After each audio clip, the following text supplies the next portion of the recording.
Olá pessoal, nesse tópico aqui da nossa disciplina nós vamos falar então sobre a lei de Ohm, né? A relação aí entre corrente e tensão, que é talvez a relação mais importante, mais relevante que a gente tem aí para aplicação em circuitos elétricos, né?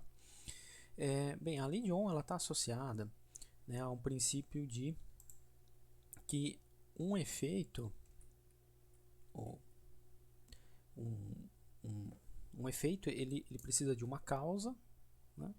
E essa causa ela pode ser limitada por uma oposição. Isso aqui é um princípio, vamos dizer, experimental, empírico, né? Que a gente pode fazer várias analogias aí no sistema que a gente está interessado aqui com outros sistemas que a gente conhece ou lida diariamente aí no nosso cotidiano, né? Então essa ideia de efeito e causa, né, já é uma relação conhecida aí na física, mas sempre existe um elemento que ou alguma grandeza, alguma força aí que tende também a, a se opor a este efeito, né? E é nesse sentido que a gente vai tentar imaginar aqui os princípios da lei de Ohm. Então, o efeito que a gente está querendo mensurar, ou que na lei de Ohm é mensurado, é a corrente elétrica. É um fluxo de cargas elétricas circulando através de um circuito, ou de um fio condutor, né, ou de um componente eletrônico, né?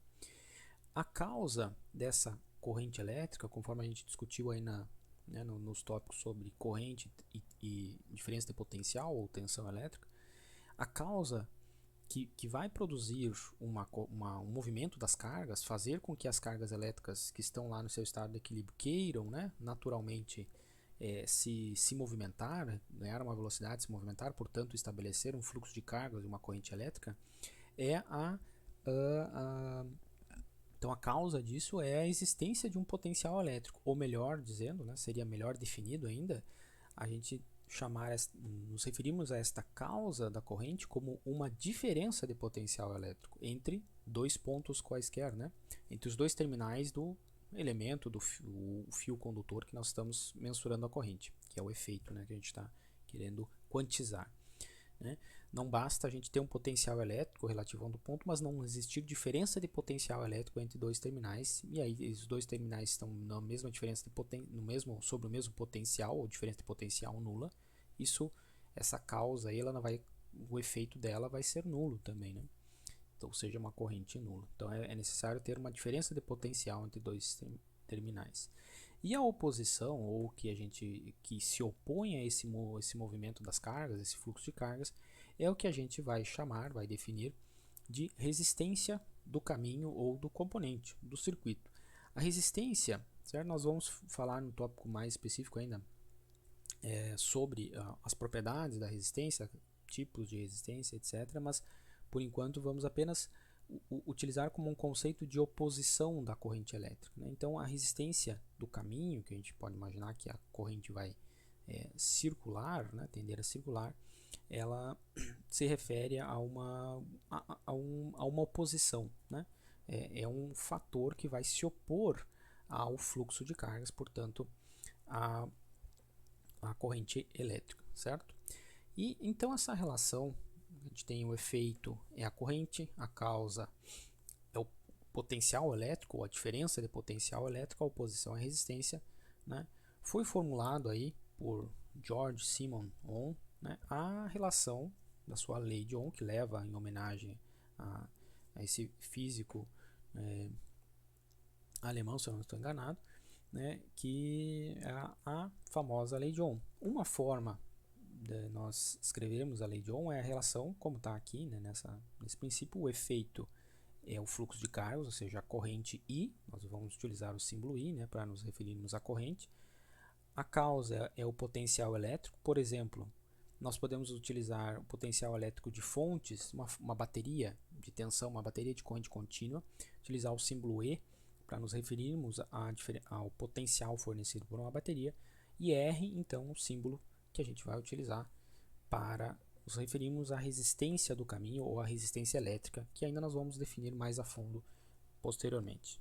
A grandeza, né, então, o efeito a causa, nós já discutimos também que é mensurada, é medida em amperes, a unidade que a gente utiliza um A maiúsculo, amperes, e que equivale ou que significa um fluxo de carga de 1 coulomb por segundo. Né? Nós podemos fazer uma analogia, sempre podemos fazer essa analogia para tentar entender, visualizar melhor o movimento de cargas com um reservatório de água ou com uma caixa d'água e uma mangueira, né? Por exemplo, tentar fazer um esboço aqui, né? Um sisteminha bem simples, só para a gente entender esse conceito. Supondo que a gente tenhamos aqui, vamos dizer, um reservatório de água, certo? Ele está a uma certa altura, então nós temos aqui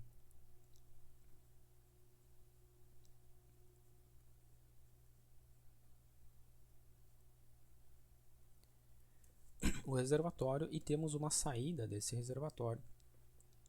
Vou colocar aqui, certo? Na saída desse reservatório nós temos uma tubulação com vamos imaginar aqui que essa tubulação ela tem um diâmetro, né, fixo, embora meu desenho não represente exatamente isso, mas usem a boa imaginação aí. E este reservatório então ele está preenchido aqui com água.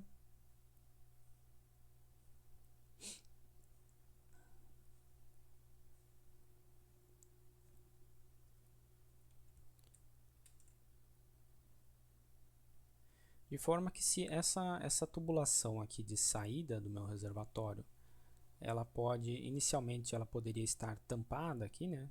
Ela poderia ter uma tampa, ou seja, se representaria um circuito aberto. Mas vamos imaginar que se ela está livre para circular, bom, a gente pode ter então um fluxo de água aqui, né? E a água vai escoar por aqui. Esse fluxo de água nós vamos chamar da nossa corrente ou equivalência aí, né, da corrente do sistema. Né? Seria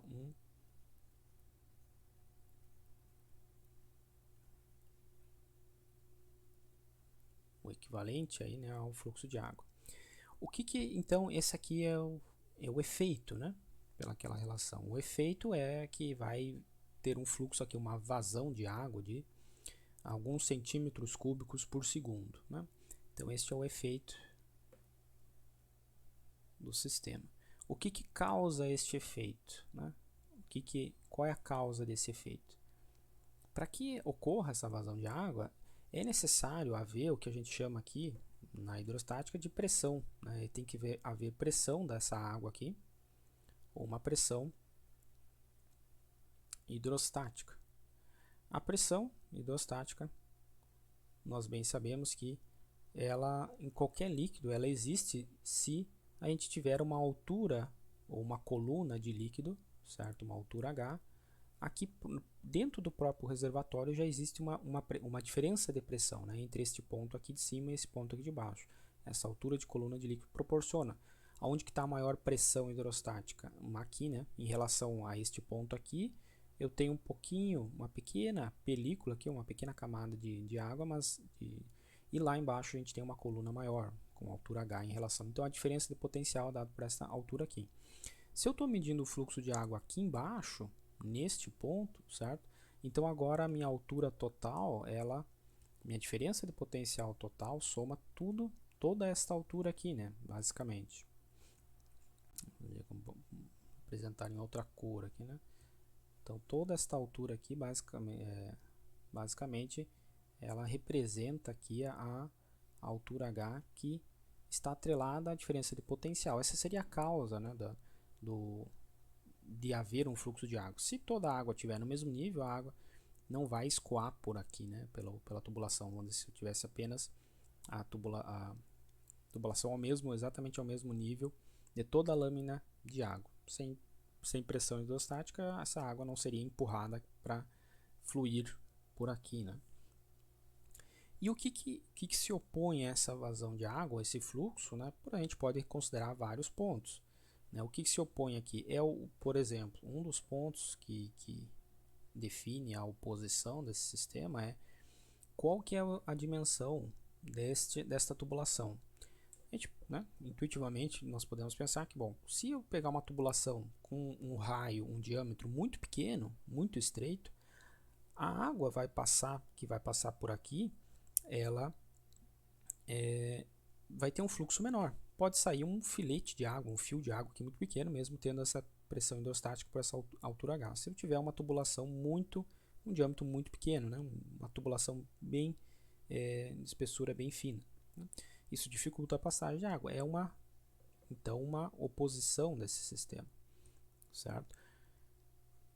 Da mesma forma, nós podemos imaginar também que o que vai definir aí, como é que é a parede interna dessa tubulação? Ela é uma parede que a tubulação ela está bem polida, né? Ela tem um baixo coeficiente de atrito com a água, a questão da viscosidade do líquido também interfere, mas enfim, né? Se a gente pensar que tem um atrito, ou ela é uma parede que é muito rugosa, irregular, aqui isso gera um arraste muito grande, o carregamento, isso também vai influenciar no fluxo que está saindo aqui, né? No fluxo de água escoando por esta tubulação. Assim como o comprimento total desta tubulação. Se esse comprimento, e aí está atrelado ao atrito, né, ao longo das paredes aqui da tubulação, sempre vai haver alguma parte, então o comprimento somado a este trecho, mais este trecho aqui, que a água tem que passar e tem que vencer o atrito das paredes dessa tubulação. Quanto maior for esse comprimento aqui total da tubulação, vou chamar simplesmente uma distância D, ou melhor, um L, né? Comprimento a gente geralmente nos referimos a L, né? Vejo que aí eu estou pegando todo quantas voltas essa tubulação está fazendo, isso vai entrar aqui na nossa conta desse comprimento total. E isso também vai influenciar. Se a tubulação, se a saída for direta, né, o ponto mais direto possível, o caminho mais curto possível, né, o comprimento mais curto possível, nós temos menos atrito aí entre o líquido e as paredes da tubulação, então podemos esperar que o fluxo vai ser um pouco maior. Agora, se for uma tubulação enorme, gigantesca, de metros, dezenas de metros, e a mesma diferença de potencial, ou mesma diferença de pressão hidrostática, na nossa analogia aqui, né, está forçando, está sendo a causa do efeito desse fluxo de água, mas porque essa tubulação aqui tem um comprimento de várias dezenas de metros, nós podemos pensar também que o fluxo de água vai ser diminuído, porque tem um arraste, tem um atrito muito grande ao longo dessa tubulação. Então essa pressão hidrostática tem que vencer esse arrasto também para que o fluxo de água, a gente tenha uma vazão de água aqui na saída. Então essa oposição aqui, ela vai ser uma soma, né? Uma soma de fatores que estão atrelados aqui basicamente ao caminho que esse fluxo de água tem que percorrer, né? Então nós podemos pensar aí que existem alguns fatores que contribuem para essa oposição, né? Certo? E aí então, no caso, a analogia aqui que a gente faz bom, isso aqui pode ser esse reservatório que está criando uma pressão hidrostática, pode ser uma fonte de potencial elétrico, uma bateria, por exemplo, né? Utilizando nossa simbologia lá que nós já vimos, uma bateria de potencial, que ela fornece um potencial e aqui, né, nesse ponto é a saída do fluxo de cargas e portanto da corrente, nós vamos ter um caminho formado por condutores mais ideais possíveis, mas esses condutores sempre vão ter o que a gente vai falar ainda mais, né, sobre uma resistência, uma espécie de um atrito do caminho. E isso tudo vai ser concentrado na representação que nós vamos utilizar na análise de circuito. Nós vamos usar aqui condutores ideais,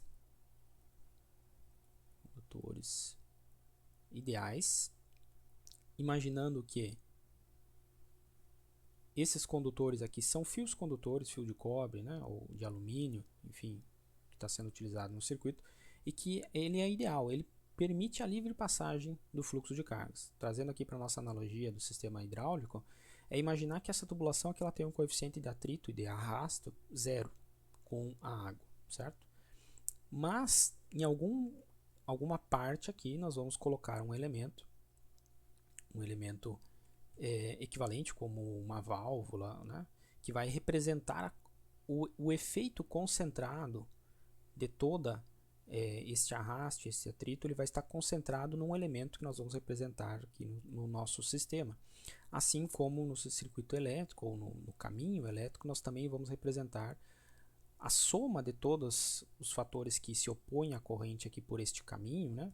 Voltando aqui à nossa bateria, a fonte da nossa fonte, ao terminal da nossa fonte, nós vamos concentrar aqui em um único elemento, certo?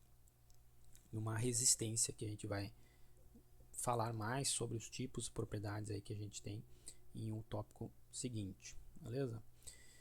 Então, e aí nós temos então aqui o fluxo que nós estamos interessados é o fluxo de cargas, que é a corrente elétrica. Então a corrente elétrica, ela depende da diferença de potencial que eu estou fornecendo neste meu caminho. Qual que é a diferença de potencial? A fonte está fornecendo essa diferença de potencial, que tem um valor E, né? Se for uma fonte de 12 volts, essa diferença de potencial é 12 volts. E a oposição é a contribuição, ou a oposição de todo o caminho. Os componentes que fazem parte desse circuito também, se tiver uma lâmpada, por exemplo, aqui no caminho, né? Essa resistência ela pode estar concentrando a oposição dos meus condutores, que não são ideais, são os condutores reais, mas a gente vai representar no circuito aqui como condutores ideais, mas levando em consideração que o efeito dele está concentrado no meu resistor do circuito, né? A carga que a gente quer, seja uma lâmpada para gerar iluminação, seja um resistor para aquecer a água, por exemplo. Então a gente vai ter essa resistência que é a oposição do sistema, certo? Então, essa relação aqui, né, ela, muitos de vocês aí já conhecem ela, né, já conhecem muito bem, é a lei de Ohm, que nós podemos, né, reescrever de três formas, basicamente, né? Nós podemos reescrever a lei de Ohm. Então, podemos escrever dessa forma aqui, como a corrente é a razão entre o potencial elétrico dividido pela resistência elétrica, certo? Nós podemos escrever, simplesmente manipulando aqui os termos, que o potencial elétrico, e aí V aqui, nós vamos geralmente utilizar o potencial elétrico sobre algum componente, sobre uma lâmpada, sobre um resistor, né, no meu circuito. Potencial elétrico pode ser dado pelo produto, né, que é exatamente a gente passar o R para o outro lado da equação aqui, né, multiplicando. Então o potencial elétrico é igual, é equivalente ao produto da corrente pela resistência elétrica. E a gente tem que tomar os devidos cuidados para usar sempre as unidades adequadas. Potencial elétrico é medido em volts, né? Símbolo um V maiúsculo. E a resistência elétrica também podemos escrever a lei de Ohm dessa forma, que a resistência elétrica, que nós vamos tratar como um coeficiente que define essa relação entre tensão, entre potencial elétrico e corrente em um circuito ou em um componente, né?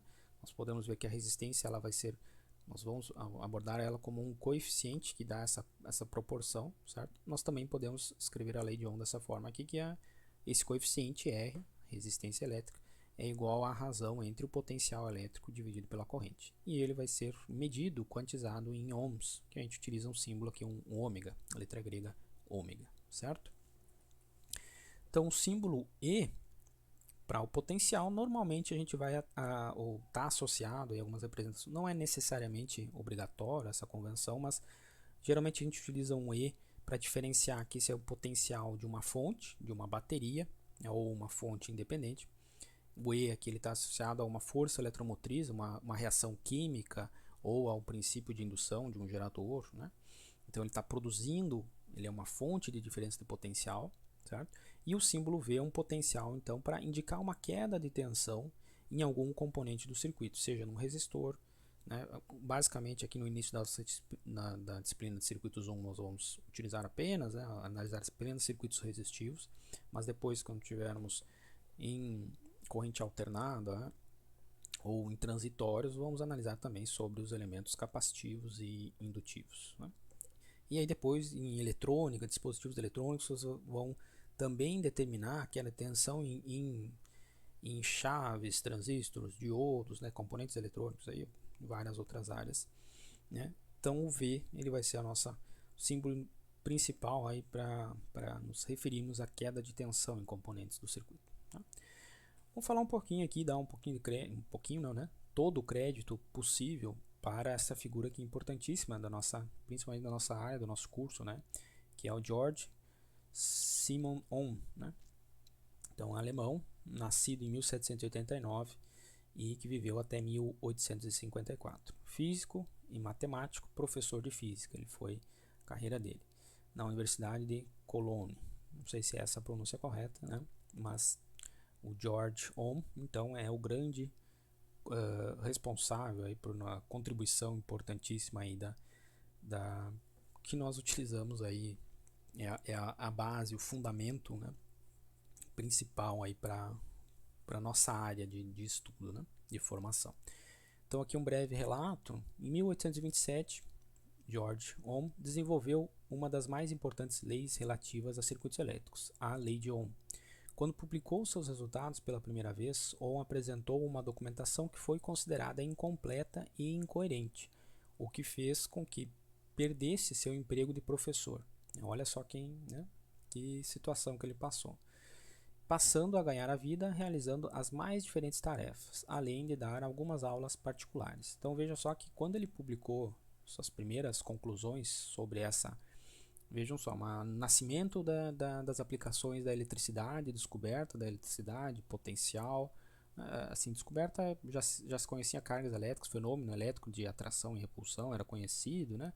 Mas não se sabia o que causava isso, e muito menos aplicações, eram poucas aplicações práticas para isso, né? Então George Ohm aí, ele foi o pioneiro em constatar essa relação entre potencial e corrente, né? E descrever essa de forma nessa relação entre causa e efeito, né? Só que a primeira publicação dele que ele fez das suas descobertas foi considerada como algo não relevante, algo incorreto até, né, incoerente, né, a comunidade da época científica considerou. Então foram necessários cerca de 22 anos desde da publicação para que seu trabalho fosse reconhecido como uma importante contribuição para esse campo de conhecimento. Então, após, né, esses 22 anos trabalhando, refinando, vamos dizer, os seus trabalhos para demonstrar que aquelas conclusões dele eram verídicas, eram condizentes, né? E isso ter uma aceitação, e assim as aplicações forem surgindo. Então foi necessário 22 anos. E aí então ele ganhou então uma cátedra, que é um cargo, vamos dizer assim, uma cadeira cátedra, né, na Universidade de Munique, que é uma menção honrosa, um cargo, uma posição de honra, né, dentro da comunidade universitária. Recebeu a medalha Copley da Royal Society de Londres em 1841.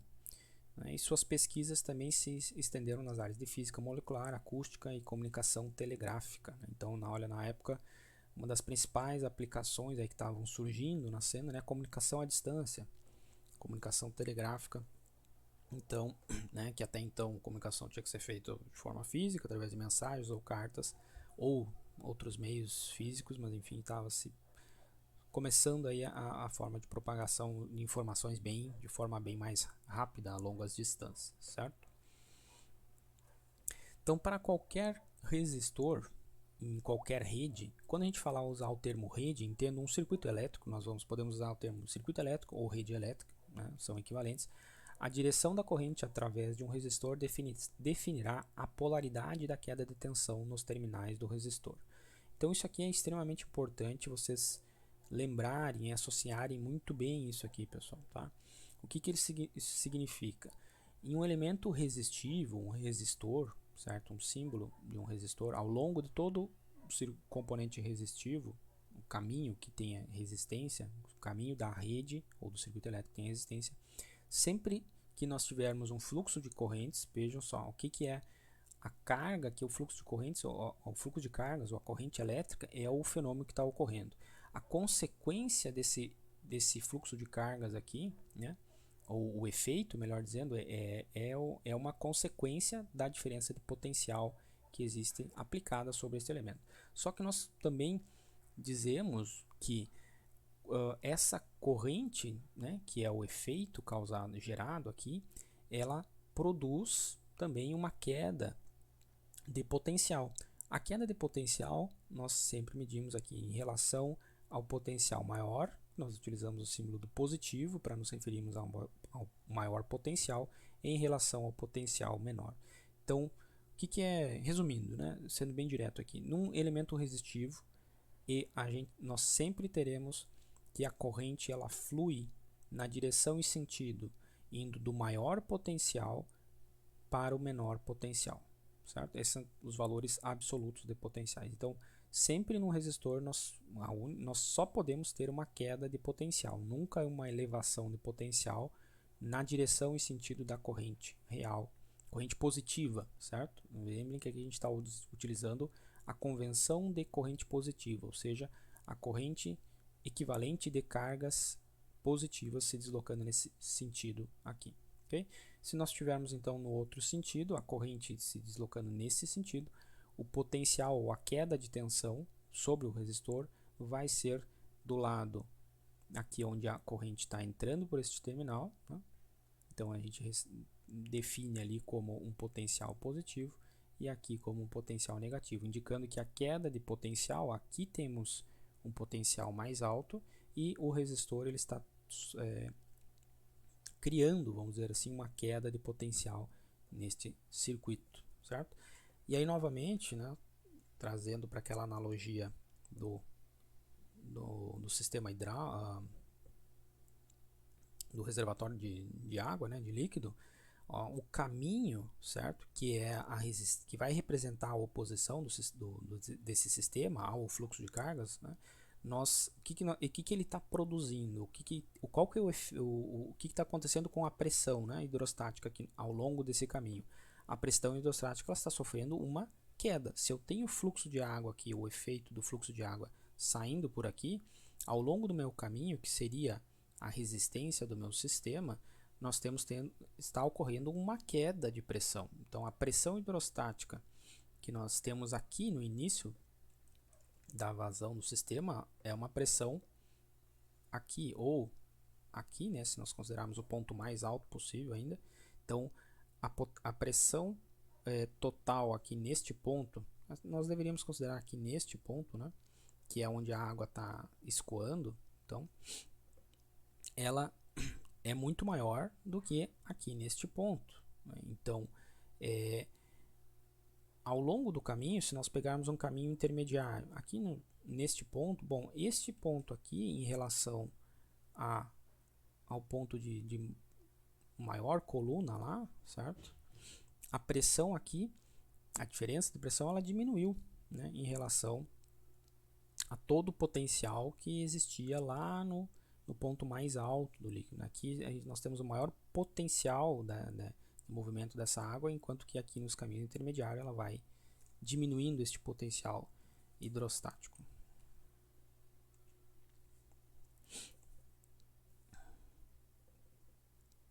Vou fazer uma quebra aqui nessa parte do vídeo, para ele não ficar muito extenso, e aí já seguimos a segunda parte.